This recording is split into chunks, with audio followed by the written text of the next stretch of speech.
Now, there are many things man brought upon themselves that even God's hands were tied in the matter, that there was nothing God could have done in the matter. For instance, the Israelite elders went to Samuel to request for a king.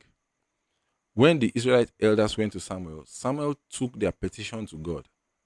God comforted him by explaining that the people were not rejecting Saul's leadership, they were rejecting God as their king. So, and God sent him back to them to instruct them, to tell them and warn them that if they insist to have for themselves a king, the king will draft their sons into military and forced labor, take their daughters to serve as cooks, bakers, and performers. The king will seize their finest field, vineyard, and olive groves to distribute to his own officials. The king will also tax a tenth of their grain, vintage, and flocks. So, despite the warnings, they still demanded for the king, and God had to grant their wish.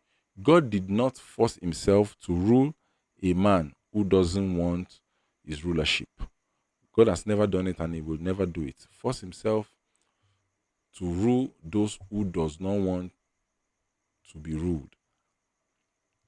So, what was the outcome of their actions?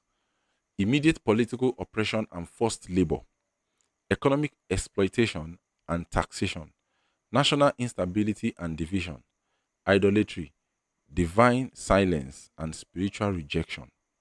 Now, another example in our modern day is democracy, tyranny.